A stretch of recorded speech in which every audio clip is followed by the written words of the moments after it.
पंजाब में बाढ़ का पानी अब धीरे धीरे उतरने लगा है, लेकिन बाढ़ को लेकर अब सियासत का स्तर बाढ़ के पानी की तरह ही ऊपर चढ़ने लगा है। दरअसल पंजाब बीजेपी अध्यक्ष सुनील जाखड़ ने हाल ही में आई बाढ़ की गंभीरता पर चिंता जताई है।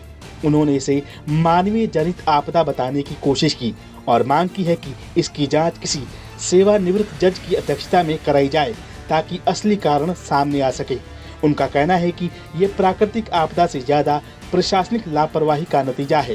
दरअसल सुनील जाखड़ ने भगवंत मान सरकार पर लापरवाही का आरोप लगाते हुए पूछा कि रणजीत सागर बांध से पानी कब और कितना छोड़ा गया था।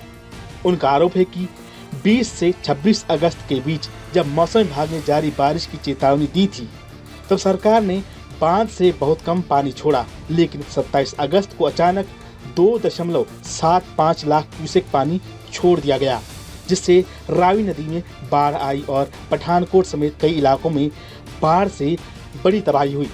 उन्होंने सरकार के दावे पर कहा कि शाहपुर कंडी इलाके में छोटे छोटे नालों से 4.70 लाख क्यूसेक पानी आया, लेकिन असलियत में ये पानी भी रणजीत सागर बांध से छोड़ा गया था, क्योंकि उन नालों में पानी आने का कोई दूसरा स्रोत है ही नहीं।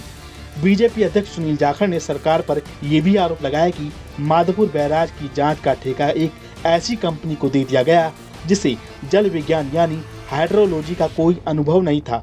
वो असल में सामाजिक विज्ञान पर शोध करने वाली कंपनी थी। उन्होंने सवाल किया कि जब ये कंपनी तकनीकी रूप से योग्य ही नहीं थी तो इसे इतना बड़ा ठेका क्यों दे दिया गया। उन्होंने कहा कि सरकार ने केवल 3 अधिकारियों को निलंबित किया है, लेकिन जिन लोगों ने इस कंपनी को काम दिया उन पर कोई कार्रवाई नहीं हुई। सुनील जाखड़ यहीं तक नहीं रुके। उन्होंने आगे कहा कि सरकार ने दावा किया कि तटबंधों की मजबूती के लिए 203 करोड़ रुपए दिए गए, जबकि असल में सिर्फ 80 करोड़ रुपए ही खर्च किए गए। पंजाब में करीब 1000 किलोमीटर लंबे तटबंध और 800 किलोमीटर लंबे नाले हैं, लेकिन उनकी वक्त पर सफाई और मरम्मत नहीं की गई। इसी वजह से हजारों एकड़ कीनू के बाग बर्बाद हो गए और कई जगहों पर पानी भर गया। लुधियाना के ससराली इलाके में तो नदी में दरार भी अवैध खनन के कारण आई है। जाखड़ का कहना है कि इस पूरे मामले की समयबद्ध न्यायिक जांच होनी चाहिए ताकि असली जिम्मेदार सामने आए और आगे से ऐसी आपदा दोबारा ना हो। उन्होंने ये भी कहा कि सोशल मीडिया पर झूठी खबरें फैलाई जा रही हैं, जिसमें बाढ़ के लिए केंद्र सरकार और बीजेपी को दोषी बताया जा रहा है। इस बारे में उन्होंने चंडीगढ़ पुलिस में शिकायत भी दर्ज कराई है। साथ ही उन्होंने आरोप लगाया कि भगवंत मान सरकार असली मुद्दों से ध्यान भटकाने के लिए विधानसभा का विशेष सत्र बुला रही है।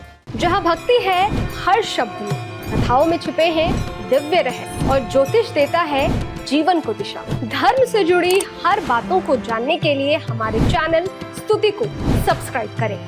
चैनल पर जाने के लिए इस लिंक पर क्लिक करें।